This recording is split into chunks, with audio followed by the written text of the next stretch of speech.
আপনার নিজ দায়িত্বে এগুলো জেনে নেবেন। এই 5টা তালিকা করবেন, তারপর ইন্টারনেটে ঢুকবেন, ইউটিউবে ঢুকবেন, বেদাত নিয়ে আলোচনা শুনবেন, শিরক নিয়ে আলোচনা শুনবেন, নেফাক নিয়ে আলোচনা শুনবেন, কুফর নিয়ে শুনবেন, এরপর এগুলো যা আছে ঠিক না 5টা শুনবেন, বিস্তারিত জানবেন। একটা থাকবে তাওবা করবেন। যদি তাওবা না করেন আপনি ব্যর্থদের তালিকায় থাকবেন। হাসরের দিন আল্লাহ আমারে আবার পাঠাও, এই দরখাস্ত কবুল হবে না। Bangla Islam 24, eye to the light and peace. Subscribe to our channel to enjoy Islamic videos. Assalamu alaikum wa rahmatullahi wa barakatuh. Alhamdulillah.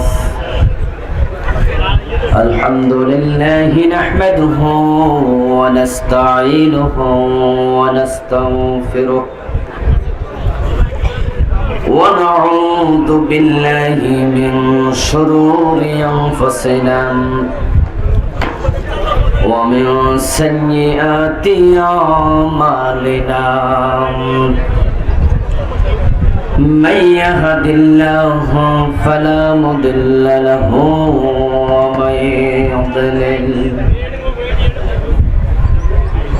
ومن يضلل فلن تجد له وليا مرشدا وأشهد أن لا إله إلا الله وأن محمدا عبده ورسوله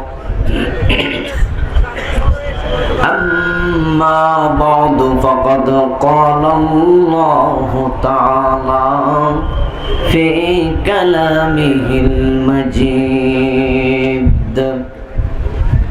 أعوذ بالله من الشيطان الرجيم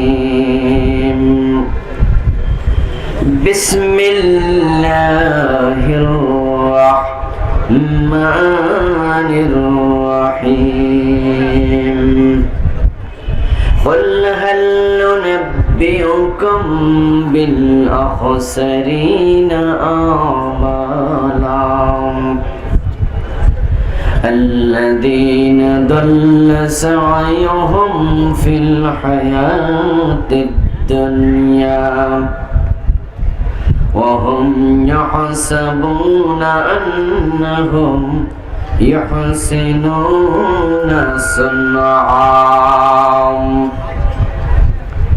قال النبي صلى الله عليه وسلم ذاق طعم الإيمان من رضي بالله ربا وبالإسلام دينا وبمحمد نبيا ورسولا أو كما قال النبي عليه الصلاة والسلام সকলে মেহেরবানি করে দুরূদ ইব্রাহিম পড়ুন। আল্লাহুম্মা সাল্লি আলা মুহাম্মাদিন ওয়া আলা আলি মুহাম্মাদ কামা সাল্লাইতা আলা ইব্রাহিম ওয়া আলা আলি ইব্রাহিম ইন্নাকা হামিদুম মাজিদ اللهم بارك على محمد وعلى آل محمد كما باركت على إبراهيم وعلى آل إبراهيم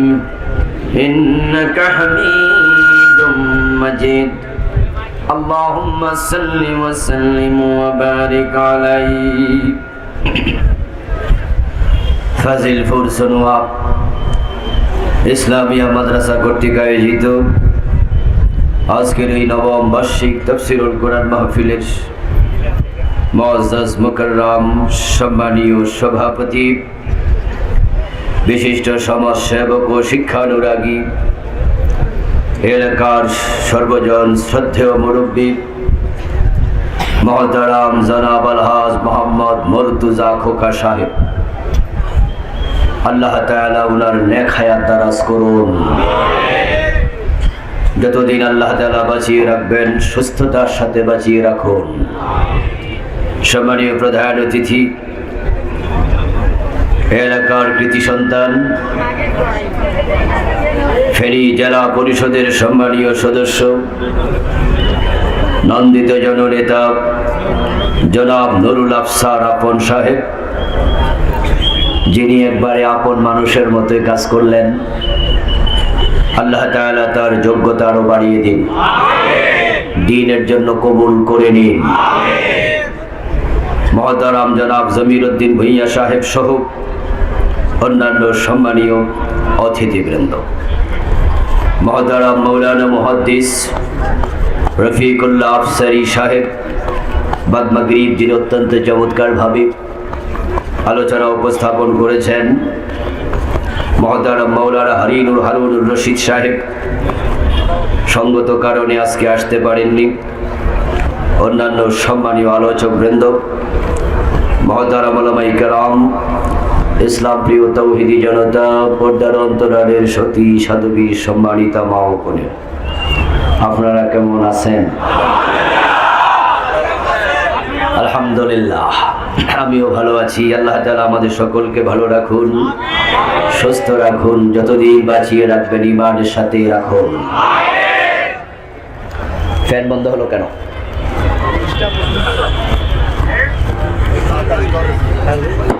না, এটা চলুক, বাতাস যতটুকু ধরুক, আস্তে দিয়ে দাও, একবারে সব কমাই দেন, একবারে কমাই, ওখান থেকেই একবারে কম, লো ভোল্টেজ। ওকে,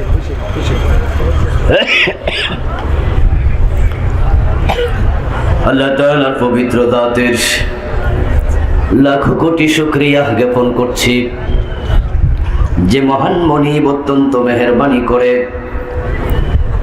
কোরআনের ময়দানে, কোরআনের আহ্বানে আমাদের সকলকে হাজির হওয়ার তৌফিক দিলেন। করোনার চরম বিপর্যস্ততার মাঝে যিনি আমাদেরকে সুস্থ রাখলেন, কোরআনের কথা বলার মতো, শোনার মতো কোরআন মুখে হৃদয় দিলেন, এই সব নেয়ামতের মালিককে। এই জন্য আমরা আলোচনা শুরুতে মন প্রাণ উজাড় করে, অন্তরের সবটুকু শ্রদ্ধা এবং ভালোবাসা দিয়ে আমাদের মনিব আল্লাহ তাআলাকে শুকরিয়া জানাই, কৃতজ্ঞতা জানাই। সবাই মিলে জোরে জোরে একবার কালিমাতুশ শুকর পড়ি, আলহামদুলিল্লাহ। দুরূদ ও সালাম বিশ্বনবী সাইয়্যিদুল মুরসালিন, ইমামুনা ওয়া কুদওয়াতুনা, হাবিবুনা ওয়া উসওয়াতুনা, তাবিবু আরওয়াহিনা, মুহাম্মাদুর রাসূলুল্লাহ সাল্লাল্লাহু আলাইহি ওয়াসাল্লামের উপর সাহাবায়ে কেরাম ও শুহাদায়ে জামের আলা ইল্লিয়িন আল্লাহ তাআলার কাছে কামনা করছি, বলুন আমিন। সম্মানিত ভাইয়েরা, আমি আপনাদের সম্মুখে পবিত্র কোরআন মাজিদ থেকে সূরাতুল কাহফের 103 এবং 104 নম্বর দুটি আয়াতে কারিমা তেলাওয়াত করেছি। বিশ্বনবীর পবিত্র মুখ অনুসৃত একখানা ছোট্ট হাদিসে নববী পাঠ করেছি। আল্লাহ তাআলা তৌফিক দান করলে এখান থেকে কিছু কথা বলবো।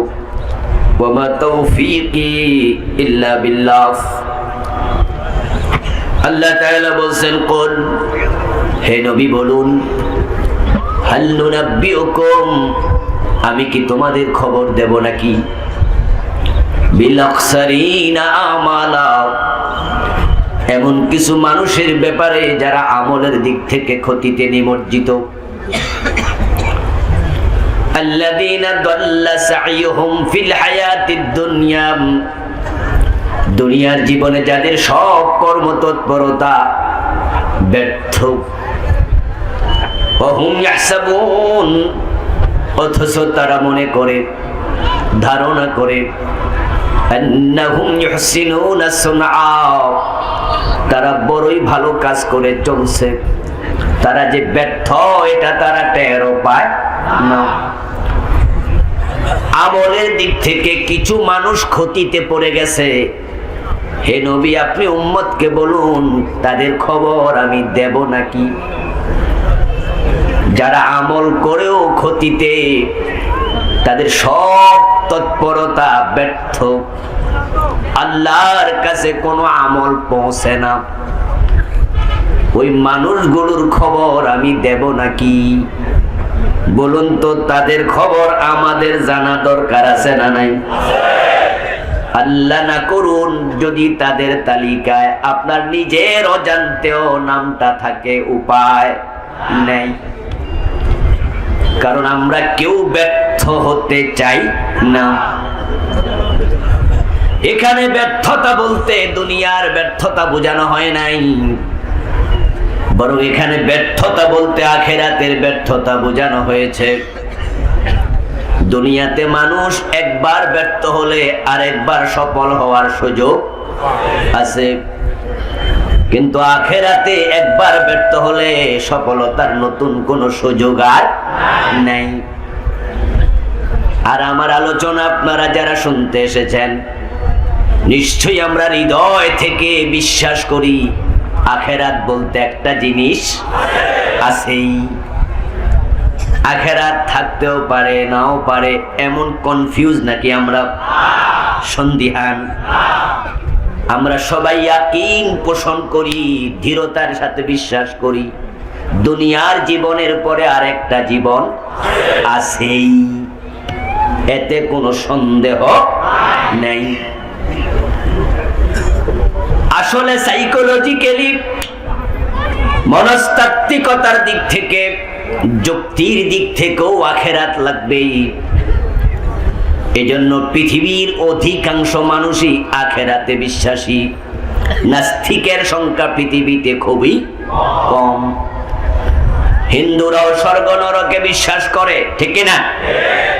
হিন্দুরাও স্বর্গ নরক বিশ্বাস করে মানে, তাই হিন্দুর দোকানে গেলে দেখবেন মরা বাবার ছবিটা নেয়া নিচে লিখে রাখে স্বর্গীয় দুলাল চন্দ্র দাস, দেখে না? স্বর্গীয় শরৎচন্দ্র চট্টোপাধ্যায়, স্বর্গীয়। এর মানে তারাও বিশ্বাস করে স্বর্গ বলতে একটা জিনিস আছে, যে স্বর্গে যায় নাই সে নরকবাসী। পৃথিবীর অধিকাংশ মানুষই আখিরাত বিশ্বাস করে। এখন একটা আখিরাত যৌক্তিকভাবে আবশ্যক, কারণ দুনিয়াতে মানুষ যদি কোনো ভালো কাজ করে, ওই ভালো কাজগুলোর প্রতিদান যথাযথ তাকে দেয়ার ক্ষমতা সবার থাকে না। আমার বন্ধু, আজকে যে নোবেল পুরস্কার দেয়া হচ্ছে, আলফ্রেড নোবেল কোটি কোটি টাকা ভালো খাতে ব্যয় করার জন্য রেখে গেছে। ঠিক আমাদের দেশেও এমন অনেক লোক আছে ভিত্তশালী, যারা মরার আগে তাদের সম্পদগুলো ওয়াকফ করে দিয়ে যায়। আছেন এমন? বাংলাদেশে ওয়াকফ এস্টেট অনেক। এই যে হামদর্দ, না ব্র্যাকেটে কি লেখা? ওয়াকফ। এইভাবে ওয়াকফ এস্টেটের অভাব নাই। আচ্ছা, যে লোকটা লক্ষ কোটি টাকার সম্পদ ওয়াকফ করে জাতির কল্যাণে দিয়ে গেল, দিয়ে মরে গেল, এখন যদি আখিরাত না থাকে তার পুরস্কারটা দিবেন কেমনে? ভালো কাজে পুরস্কার দরকার আছে না রে? তো যদি কেউ বলে আখিরাত নাই, তাহলে উনার পুরস্কার দিবেন কেমনে? একজন মানুষ খুনি, সে গুলি করে একজনকে অন্যায়ভাবে হত্যা করেছে। আদালতে তার হত্যা প্রমাণিত হওয়ার পরে তাকে ফাঁসির অর্ডার করা হলো। আরেকজন 10 জনকে গুলি করে হত্যা করেছে, আদালত তাকেও ফাঁসির অর্ডার দিল। একজন খুন করেছে একটা, আরেকজন করছে 10টা, কিন্তু আদালত ফাঁসি দেবে কয়বার? তো যে 9 জন বেশি খুন করছে তার শাস্তি বাড়ানোর জন্য আরেকটা আদালত দরকার আছে না নাই? দুনিয়ার আদালত একবারের বেশি ফাঁসি দিতে পারবে না। এবার আপনারা বলুন তো, যে একজন খুন করেছে, যে 10 জন করছে, অপরাধ কি সমান না কম বেশি? তো দুনিয়ার আদালত তো ফাঁসি একবার দিল, অপরাধ যার বেশি শাস্তিও হওয়া দরকার তার বেশি। এখন আখিরাত না থাকলে তার শাস্তিটা কেমনে যথাযথ দেবেন? এই জন্য যুক্তিও বলে দুনিয়ার জীবনের পরে পুরস্কার এবং শাস্তির জন্য আরেকটা জীবন দরকার আছে না নাই? আমরা আখিরাতে বিশ্বাস করি, দৃঢ়ভাবে বিশ্বাস করি। আমরা মুমিন, আমরা মুসলিম। এখন আখিরাতের সাথে আমাদের জীবনের দূরত্ব কত? ভারত এবং বাংলাদেশের দূরত্ব যত। আপনারা তো সীমান্ত এলাকার মানুষ, এরপরে তো ভারত নাকি? কোন দিকে? ওদিকে। আমার বন্ধু, বাংলাদেশ ভারতের দূরত্ব নাই, শুধু একটা কাঁটা তারের বেড়া। এপাশ বাংলাদেশ, ওপাশ ভারত। যে কাঁটা তারটা আছে তার অর্ধেকটা বাংলাদেশে, অর্ধেকটা ভারতে। মাঝখানে একটা রেখা যদি দেয়া হয়, ওই রেখার অর্ধেকটা বাংলাদেশে, অর্ধেকটা ভারতে। দূরত্ব খুব একটা নাই, একবারে সামান্য। আখিরাতের সাথে আমাদের দুনিয়ার জীবনের দূরত্ব ঠিক তাই। নিঃশ্বাস এখন বন্ধ হবে, এখনই আখিরাত শুরু হবে। এক সেকেন্ডের নেই ভরসা, মরণ ঘাড়ের পরে। বিপুল সম্পদ করছ জড়, ভোগ বিলাসের তরে। গান গাইতে গাইতে গায়ক মরে গেছে, এমন ঘটনা আছে না নাই? বক্তৃতা দিতে দিতে বক্তা মরে গেছে, এমন ঘটনাও আছে। খবর পড়তে পড়তে সাংবাদিক মরে গেছে, এমন ঘটনাও। রাস্তায় বেরিয়েছে, ফিরে আসে নাই, টাকের নিচে শেষ, এমন ঘটনার অভাব নেই। আখিরাতে আমরা যারা বিশ্বাস করি, আমরা কোনোভাবে আখিরাতে ব্যর্থ হতে চাই না। কিন্তু কিছু মানুষ তো আলটিমেট ব্যর্থ হবেই। ও নবী, আপনি উম্মতকে বলুন, ব্যর্থ মানুষগুলোর আমি খবর দেব নাকি? কারণ যারা আখিরাতে ব্যর্থ হবে, তারা যদি এখনই খবর পেয়ে যায়, তাওবা করে এখনো সফলতার রাস্তায় আসার সুযোগ আছে না?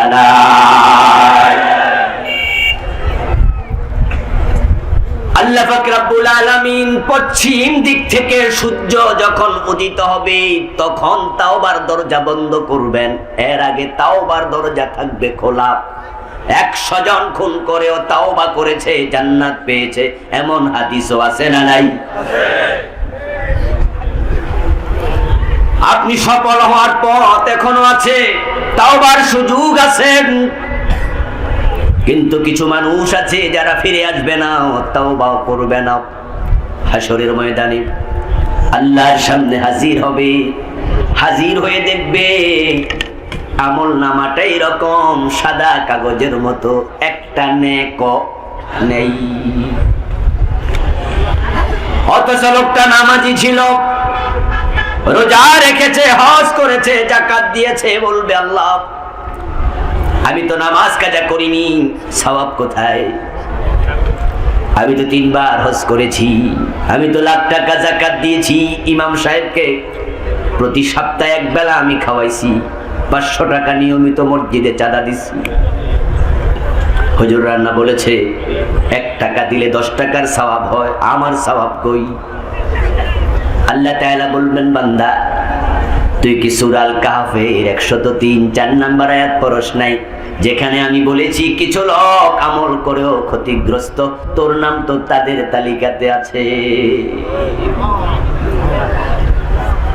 তুই তো ব্যর্থতার একজন, তোর আমল নামায় সওয়াব কোত্থেকে আসবে?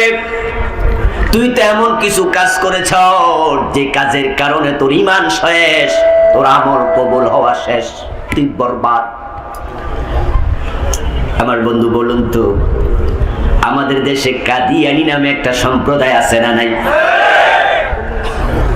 কাদিয়ানিরা মুমিন না কাফের? হাসরের ময়দানে সফল হবে না ব্যর্থ?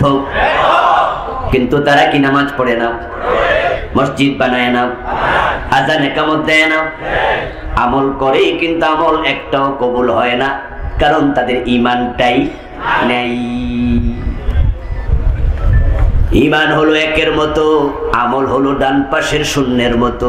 এক যদি না থাকে, শূন্যের কোনো মূল্য নাই। যেমন আমাদের দেশে হিন্দুর দোকানে যদি কোনো ভিক্ষুক ঢোকে, হিন্দুরা কি ভিক্ষা দেয় না? 10 টাকা ভিক্ষা দিল, আমল নামায় সওয়াব কয়টা হলো? কারণ এক নাই, এক না থাকলে শূন্যের কোনো দাম নাই। হিন্দু বিচারক ন্যায় বিচার করে 1 টাকা ঘুষ খায় না, এমনও আছে না নাই? এই ন্যায় বিচার বড় ইবাদত। রাসূলুল্লাহ বলছেন 7 ব্যক্তিকে আল্লাহর আরশে আজিমের নিচে জায়গা দেবে কিয়ামতের দিন। লা জিল্লা ইল্লা জিল্লুহু, যেদিন আরশের ছায়া ছাড়া কোনো ছায়া থাকবে না।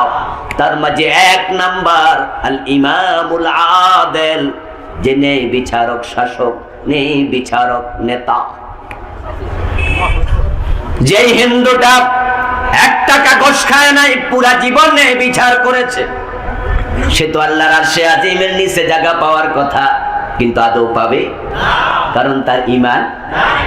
ঈমান হলো এক না থাকলে শূন্য বসায়া কোনো লাভ নাই। মাদার তেরেসার নাম শুনেছেন? কথা বলতে হবে, নাম শোনেন নাই? মাদার তেরেসা ইউরোপের নাগরিক ছিলেন, ভারতে বসবাস করতেন, জীবনটা কাটিয়েছেন ইয়াতিমদের পিছনে।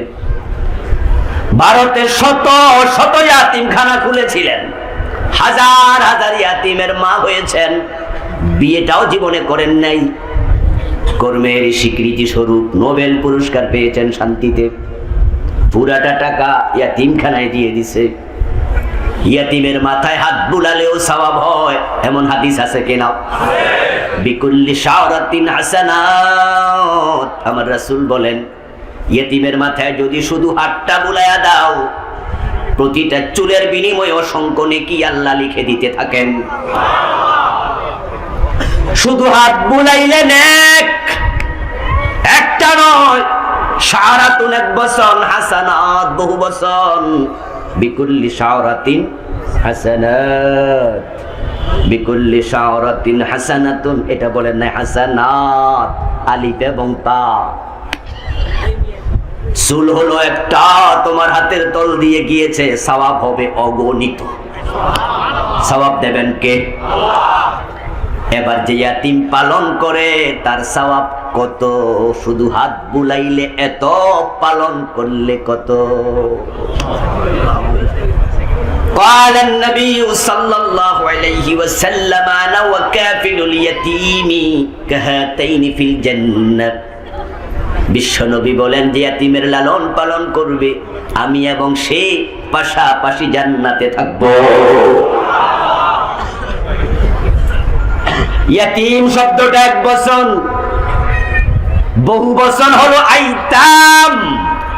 রাসূল কিন্তু আইতাম বলেন নাই, 1 বছরের শব্দ বলেছেন। অনেক ইয়াতিম লালন পালন করলে নবীর পাশের জান্নাত তা নয়, একজন পালন করলেই জান্নাত। এবার আপনারা বলুন তো, মাদার তেরেসা হাজার হাজার ইয়াতিম পালন করেছে, জান্নাত পেয়েছে? কথা বলুন, পাওয়ার সম্ভাবনা আছে? কারণ মাদার তেরেসা হলো খ্রিস্টান। হযরত ঈসা নবীকে আল্লাহর ছেলে বলার কারণে পুরা খ্রিস্টান জগৎ মুশরিক হয়ে গেছে। وقالت النصارى المسيح ابن الله। আল্লাহ কোরআন মাজিদে বলছেন খ্রিস্টানেরা বলে ঈসা আল্লাহর ছেলে, অথচ আল্লাহর কোনো ছেলে মেয়ে নাই। লা তাকুলু সালাসা, তৃতীয়বাদী হইও না, 3 খোদা বলিও না। খ্রিস্টানরা বলে খোদা 3 জন, একজন আকাশে, 2 জন জমিনে, একজন ঈসা আর একজন ঈসার মা মেরি মারিয়াম, 3 জন হয়ে গেল। আরেক দল কয় না, ঈসা আল্লাহর ছেলে, মারিয়াম আল্লাহর বউ, আকাশে আছে আল্লাহ। নাউযুবিল্লাহ। আল্লাহ তার বিরোধিতা করে বলেন কুল হুয়াল্লাহু আহাদ। আল্লাহ কয়জন? লাম ইয়ালিদ ওয়া লাম ইউলাদ, তার কোনো সন্তান নাই, তিনি কারো থেকে জন্মগ্রহণ করেন নাই। মাদার তেরেসা এত ভালো কাজ করেছে, কিন্তু আখিরাতে তার শিরকের কারণে একটা আমলও তার সামনে থাকবে না। কারণ যে শিরক করে তার ঈমান থাকে না, এক নাই শূন্যের দামও নাই। তাই সফল হতে চাইলে ব্যর্থ মানুষের তালিকা জানা লাগবে।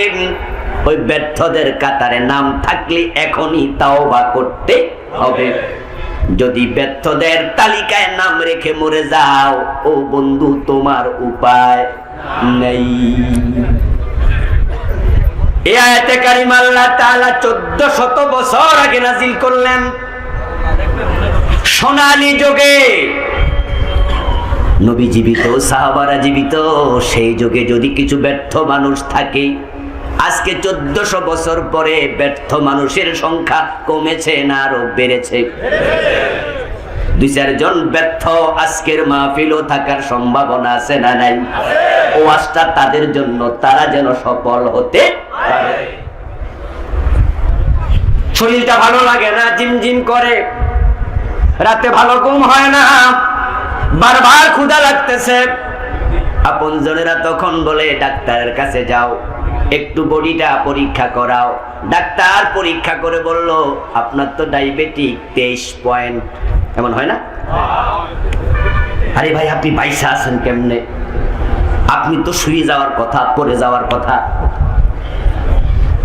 আমার বন্ধু যেই মাত্র 23 পয়েন্ট ডায়াবেটিক শুনেছেন, এই লোকটা দিনে 20 কাপ চা খাইতো, 1 চামচ করে যদি চিনি খাইতো তাও আধা কেজি। কিন্তু 23 পয়েন্ট শোনার পরে চিনি খাইব কয় কেজি? সাথে সাথে কইব এখন থেকে চিনি আর। আচ্ছা চিনি কি তিতা? কথা না বলে তো মজা পাই না। চিনি কি তিতা? চিনি মিঠা কিনা? সে খায় না কেন? কারণ এটা খেলে ডায়াবেটিক আরো বেড়ে। ডাক্তার বলে দিয়েছে তোমার ডায়াবেটিক, তাই এখন থেকে সে সতর্ক। সে এখন থেকে চাল কম খায়, রুটি খায়। এখন আর সকাল বেলায় ঘুমায় না, সকালে দৌড়ায়। এখন শাক সবজি বেশি খায়, এখন আর চিনি খায় না। তাই তার ডায়াবেটিক নিয়ন্ত্রণে আছে। যে কয়দিন বেঁচে থাকবে ভালোভাবে বাঁচবে। ডায়াবেটিক কন্ট্রোলের বাইরে গেলে চোখের পাওয়ার কমে যাবে, দাঁত পড়ে যাবে, যৌন শক্তি কমে যাবে, এনার্জি কমে যাবে, ধ্বংস হয়ে যাবে। তাই ডায়াবেটিক রোগীকে সতর্ক হয়ে চলা লাগে। এখন যারা ব্যর্থ হবে আখিরাতে, তাদের কিছু নৈতিক দুর্বল চরিত্র আছে। আজকের মাহফিলে আমি সেগুলো বলবো। এখন ওই চারিত্রিক দুর্বলতা যাদের আছে তাদের সতর্ক হওয়া দরকার আছে না? না,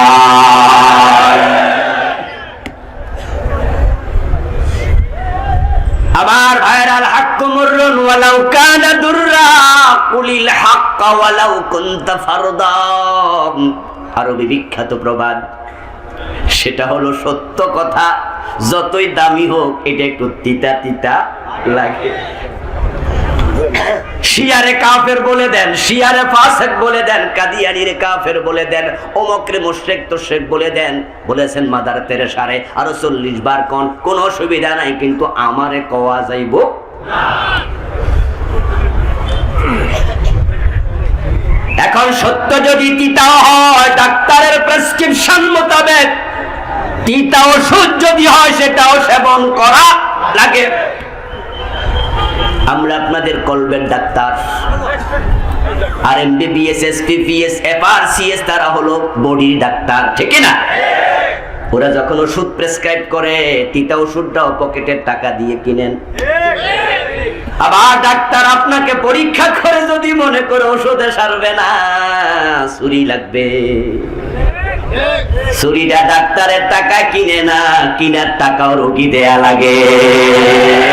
আমনের টাকা দিয়া কিনা আমনেরে কাটবো, আবার মাগনা কাটবে না, কাটার পরে আবার ফি দেয়া লাগবে, ঠিক না? রোগী সব মেনে নেয়। এর কারণ রোগী জানে এর মাঝে তার কল্যাণ আছে। এখন আমি কিছু কথা বলবো, আপনার গায়ে হয়তো পড়ে যাবে। আপনি ওই রোগীর মতো সুন্দর করে গ্রহণ করুন, এতে আপনার ঈমান তাজা হয়ে যাবে, আপনার আখিরাতে সফলতা মিলে যাবে। কারণ আখিরাত তো আজকেও শুরু হতে পারে।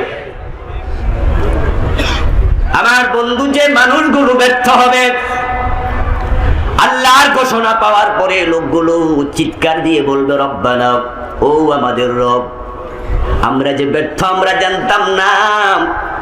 ওয়ালাউ আন্না লানা কাররাতান ফানাকুনা মিনাল মুমিনিন, আমরা তো দেখেছি মুমিনগুলো জান্নাতে চলে যাচ্ছে, ওই যে ফুলসেরাত পার হয়ে গেছে। মুমিনগুলোকে বরণ করার জন্য ফেরেশতারা ফুলের তোড়া হাতে নিয়ে এসেছে, কিন্তু আমি ব্যর্থ। আমি তোমার কাছে আরজি জানাই, আমারে আরেকবার দুনিয়ায় পাঠাও, আমি মুমিন হয়ে আসতে চাই। ওয়ালাউ আন্না লানা কাররাতান আই মাররাতান ওয়াহিদাতান, একটা বারের জন্য পাঠাও। ফানাকুনা মিনাল মুমিনিন, আমি ঈমান নিয়ে ফিরে আসব। আল্লাহর কাছে তারা বলবে, কথাটা আমার না, আল্লাহর। হাসরের মাঠে কি আমরা কেউ গেছি? কথা বলুন, গেছি? কিন্তু হাসরের মাঠ কেমন হবে কথাগুলো কোরআনে আছে না নাই? আমরা কেউ জান্নাতে যাই নাই, জাহান্নামে যাই নাই। জান্নাত জাহান্নাম কেমন কোরআনে আছে না নাই? আমরা কবরে এখনো যাই নাই, কবর কেমন হবে, প্রশ্ন কি হবে, উত্তর কি হবে, সব কোরআন হাদিসে আছে না নাই? কথাগুলো আল্লাহর, কথাগুলো তার রাসূলের। সে বলবে, প্রভু একটা বারের জন্য পাঠাও, কিন্তু বলুন তো পাঠানো হবে? আর সুযোগ নেই। 90 মিনিটের খেলা, 11 জন করে প্লেয়ার, এক দলে গোল দিয়ে দিয়েছে 10টা 12টা, আর এক দলে একটাও দিতে পারে নাই, চেষ্টা কিন্তু করেছে। 90 মিনিট পরে রেফারি মুখে বাঁশি দিয়া হুইসেল দিছে, আর 2 হাত দিয়ে ইশারা দিয়ে বলছে শেষ। হয় না? এখন 11 জন প্লেয়ার যারা একটা গোলও দিতে পারে নাই, তারা 11 জন মাঠ থেকে না উঠা রেফারির কেউ হাতে ধরছে, কেউ ঠ্যাঙে ধরছে, দুইরা কয় আর 10টা মিনিট দেন। কেমনে দেন? ফিরাই দেন। রেফারি কয় মিনিট দেবে? 5 মিনিট দেন, 2 মিনিট দেন। রেফারি বলবে, বেটা 90 মিনিটে পারস নাই, সর আমারে ছেড়ে দে, 1 মিনিটও দেওয়ার সুযোগ আর দ্যাটস এন্ড, ফিনিশিং, শেষ, আউট। মাঠে বয়া বয়া কান, কিন্তু মিনিট আর সিস্টেমই নেই। আল্লাহ তাআলা ফেরেশতাদেরকে বলবেন, খুযুহু ফাগুল্লুহু সুম্মাল জাহিমা সাল্লু। ও ফেরেশতারা, তারে ধর। 80 বছর দিছি হায়াত, 70 বছর দিছি, 40 বছর দিছি, তখন ঈমান আনতে পারে নাই। ঈমান হারা হইয়া আমার কাছে আইয়া আবার যাইতে চায়, তারে ধর। কে বলবেন? আল্লাহ। খুযুহু, তাকে ধরো। ফাগুল্লুহু, জাহান্নামের হাত করা পরা, ডান্ডা বেড়ি পরা দে, গলার মাঝে শিকল লাগা। সুম্মাল জাহিমা সাল্লু, জাহান্নামের মাঝখানে ফেলে দে। সিদ্ধান্ত কে বলবেন? ঘোষণা কে দেবেন? আল্লাহর কথার বাহিরে কিছু চলবে? ফেরেশতারা তাকে ধরতে যাবে, সে চিৎকার দিতে শুরু করবে, কাঁদতে কাঁদতে অস্থির হয়ে যাবে। এই কান্নারত অবস্থায় ফেরেশতা জাহান্নামে ফেলে দেবে। قال النبي صلى الله عليه وسلم اهل النار يبكون في النار, ওই জাহান্নামীগুলো জাহান্নামে গিয়েও কাঁদতে থাকবে। তাদের চোখের পানি এমন বেশি বের হবে, কান্না জাদাওয়াল, চোখের পানি তোমরা যদি দেখতে মনে করতে নালার পানি প্রবাহিত হচ্ছে, খালের পানি যাচ্ছে। হাত্তা তানকাতে আদমু পাতাসিলুদ দিমা, চোখের পানি পড়তে পড়তে শেষ হবে, কান্না শেষ হবে না, তখন রক্ত ঝরতে থাকবে। ফাতাকাররাল উয়ুন, চোখগুলো ক্ষত বিক্ষত হয়ে যাবে, কান্না শেষ হবে না।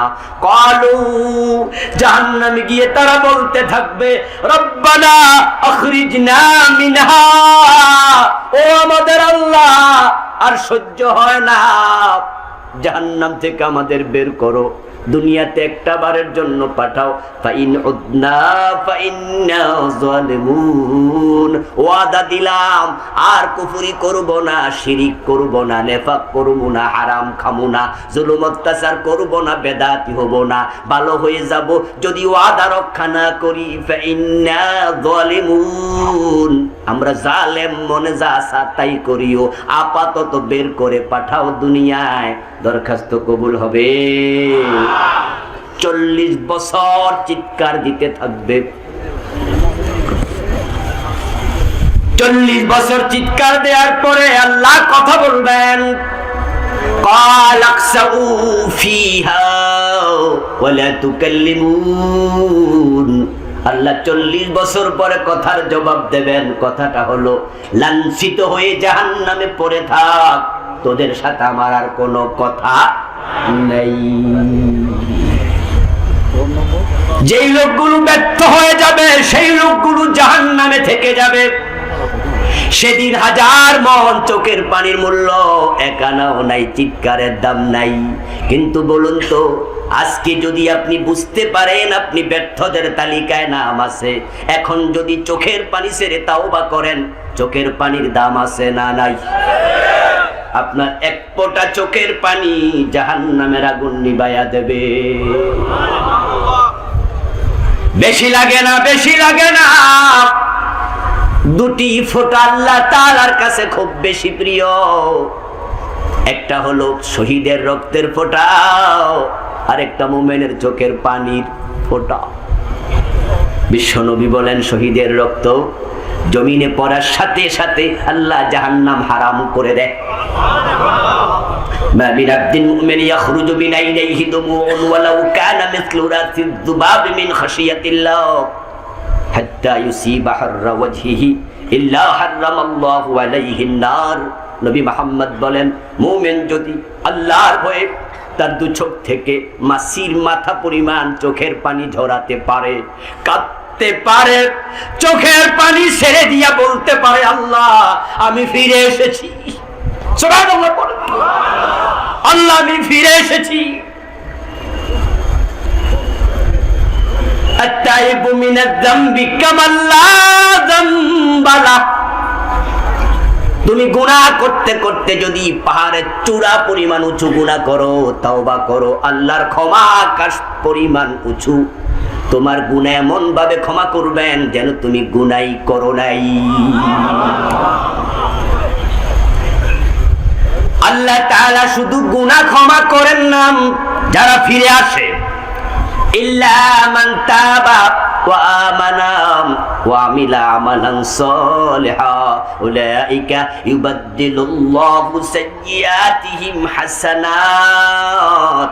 আল্লাহ কুরআন মাজিদে বলেন, যারা ফিরে আসবে, নতুন করে তাওবা করে ইমানদার হয়ে যাবে, আমি তাদের গুনাহগুলো শুধু ক্ষমাই করব না, ওই গুনাহগুলোকে সওয়াব বানায়া দেই।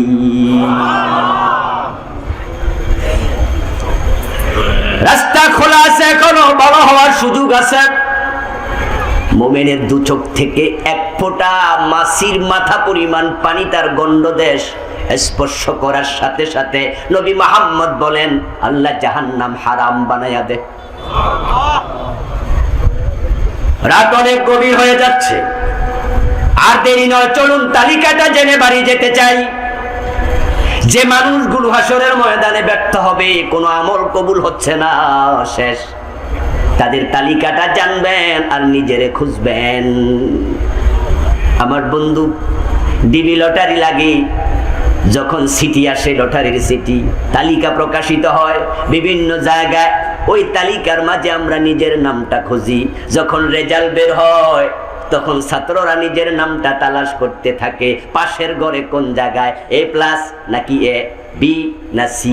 ঠিক আমরা তালিকা দেব, পাশের ঘরে নাম আছে নাকি ফেলের ঘরে নিজের নামটা খোঁজা দরকার আছে কিনা। আল কাইয়িসু মান দানা নাফসাহু ওয়া আমিলা লিমা বাদাল মাউত। বিশ্ব নবী বলে গেছেন, দুনিয়ার সবচেয়ে সচেতন সেই মানুষ, চালাক হলো সে ব্যক্তি যে নিজের দোষ নিজে তালাশ করে, আত্মসমালোচনা করে। এখন আমরা নিজের দোষ বেশি খুঁজি না মানুষের দোষ খুঁজি?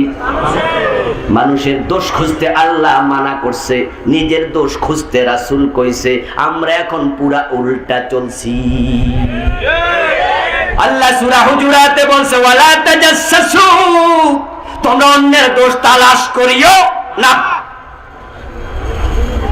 বিশ্বনবী বলছে তুমি যদি মানুষের দোষ খোঁজো তাহলে আল্লাহ তোমার দোষ খোঁজা শুরু করবে। আর মান সাতারা মুসলিমান সাতারাহুল্লাহু ইয়াউমাল কিয়ামাহ, যে অন্য মুসলমানের দোষ গোপন রাখে আল্লাহ কিয়ামতের দিন তার দোষ গোপন রাখবে।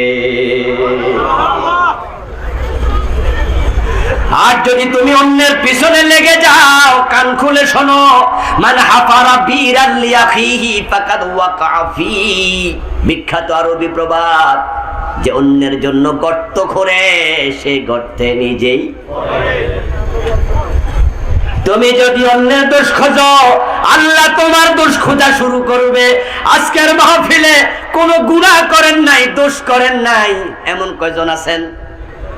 কিন্তু আপনার গুনাহগুলো আল্লাহ গোপন রেখেছেন। আমি আবুল কালাম আজাদ, আমার দাওয়াত দিয়ে এখানে এনেছেন, আমার গুনাহ যদি জানতেন আমার দাওয়াত দিতেন না। ওই মসজিদের খতিবকে ভালো মানুষ মনে করছেন, খতিব সাহেবের গুনাহ প্রকাশিত হলে চাকরিটা থাকতো না। আমরা মানুষ, হাজারো মানবিক দুর্বলতা আমাদের পেয়ে বসে। আল্লাহ তাআলা সযত্নে গুনাহগুলো গোপন রেখে দেন, তাওবা করলে গুনাহ রাখেন না, তিনি ক্ষমাও করে দেন। আপনাদের ফেনী থানাতে যারা এই ফেনী জেলার ফেনী থানার বড় বড় ক্রিমিনাল, তাদের একটা আলাদা তালিকা আছে। এবং কোন কোন থানায় ঢুকলে দেখবেন ছবি সহ টানায় রাখে, দাগি দাগি বড় আসামির নামের তালিকা থানার ওয়ালের মাঝে দিয়া ঝুলাইয়া রাখে। মোস্ট ওয়ান্টেড পারসন পত্রিকায় পর্যন্ত দিয়ে দেয়। আমার বন্ধু এই থানাতে বড় বড় ডাকাত, যারা রোড ডাকাতি করে, গাড়ি ডাকাতি করে, তাদের তালিকা অমুক অমুক অমুক অমুক। এইভাবে যে তালিকা প্রস্তুত হলো, ওই তালিকার কোনো একজন বড় ডাকাত সে সিদ্ধান্ত নিয়েছে আমি জীবনে আর ডাকাতি করব না। আল্লাহর ঘরে হজে গিয়া কাবার গিলাফ জড়াইয়া ধরে চোখের পানি ছেড়ে বলেছে আল্লাহ আমারে মাফ করো, আর ডাকাতি করব না, আর ডাকাতি করব না। মাফ করা না করা আল্লাহর মুআমালা, কিন্তু তার সিদ্ধান্ত ফাইনাল, সে আর ডাকাতি করবে না। বাস্তবে সে 10 বছর 20 বছর বেঁচে ছিল, আর ডাকাতি করে নাই। কিন্তু তালিকা থেকে থানায় যে নাম আছে ওই নাম কি কাটা গেছে? নাম কিন্তু আছে। কিন্তু আমার আল্লাহ অপরাধীকে যখন ক্ষমা করে দেয়, অপরাধীর তালিকায় তার নামটাও রাখে না।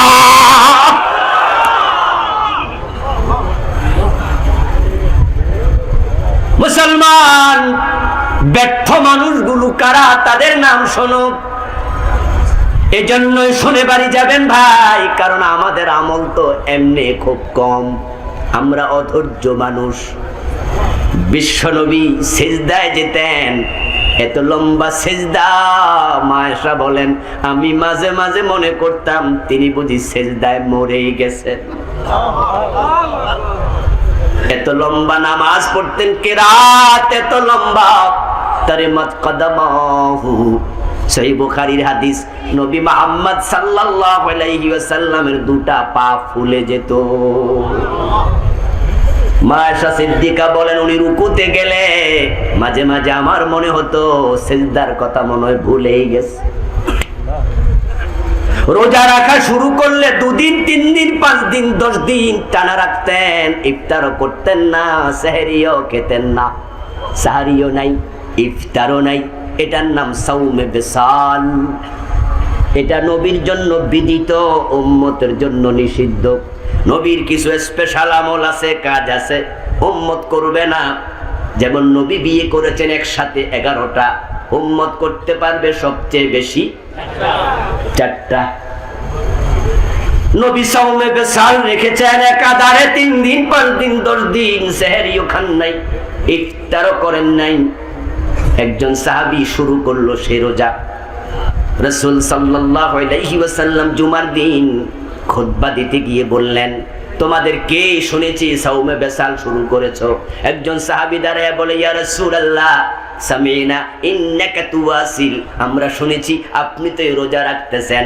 রাসূল জবাব দেন, আইয়ুকুম মিসলি ইন্নাল্লাহা আত'আমানি ওয়া সাকানি, তোমরা আমার মত নও, আমারে আল্লাহ খাওয়াইয়া দেয়। বিশ্ব নবীর ইবাদত এত বেশি, রুকুতে গেলে সেজদার কথা মনে নাই, মনে হয় সেজদা গেছে মাথা উঠায় না। মা আয়েশা বলেন, আমি পায়ে সিমটি দিতাম, আমার সন্দেহ হতো মরে নাকি গেছে। তিনি পা নাড়া দিলে বুঝতাম এখনো মরেন নাই। আর আমাদের ইবাদত কত কম, কত কম।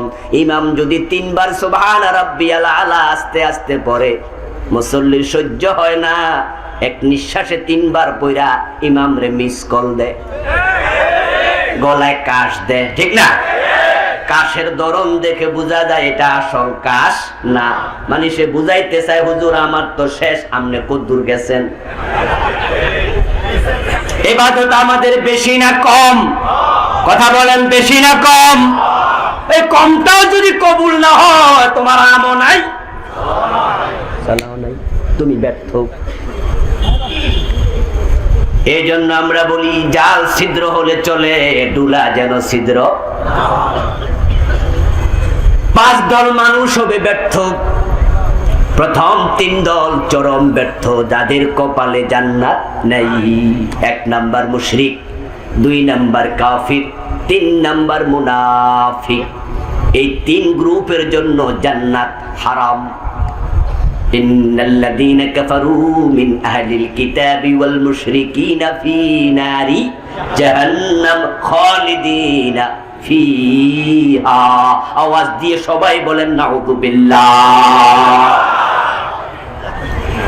মান ইউশরিক বিল্লাহি ফাকাদ হারামাল্লাহু আলাইহিল জান্নাহ।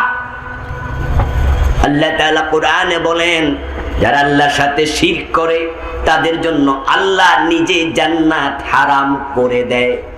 আল্লাহ জান্নাতের মালিক, তিনি জান্নাত হারাম করলে দেয়ার ক্ষমতার কারো নাই। একটু আওয়াজ দিয়ে কথা বলুন তো, জান্নাত বানাইছে কে? জোরে বলেন, দেবে কে? জান্নাত কার হাতে? না পীর সাহেব হুজুরের হাতে? অনেকে তো সে আশায় বসে আছে, আছে না? আছেন আমার মুক্তার, আছেন আমার ব্যারিস্টার, শেষ বিচারের হাইকোর্টেতে তিনি আমায় করবেন পার। আমি পাপী, তিনি জামিনদার। টুনটুনা টুনটুন দোতরা বাজাচ্ছে মনের সুখে, পীর সাহেব জামিনদার হবে। অথচ পীর সাহেবের জান্নাতটাও কার হাতে? জান্নাত কোন বাবার হাতে নাই, পীরের হাতে নাই, জান্নাত কোন নবীর হাতেও নাই। আল্লাহ তাআলা যখন কাহার সুরত ধারণ করে হাসরের ময়দানে প্রকাশিত হবেন, নবীরা ইয়া নফসি নফসি নফসি বলবে, এমন হাদিস বুখারী শরীফেই আছে। একটু পিছিয়ে বসো, একটু পিছিয়ে চোখে হাত লাগিয়ে দেবে।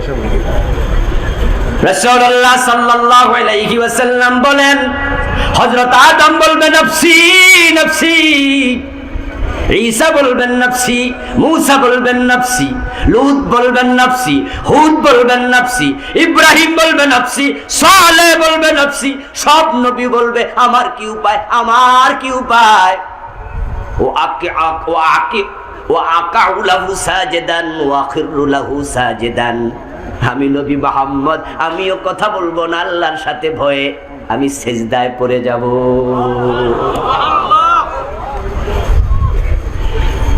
নবীরা নফসি বলবে, এতে বোঝা যায় নবীদের জান্নাত কার হাতে। মানে নবী বলবেন আমার কি উপায়, আল্লাহ যদি আজকে আমারে ধরে আমারও উপায়। ইব্রাহিম নবী তার বাবারে জান্নাত দিতে পারবেন? পারবেন?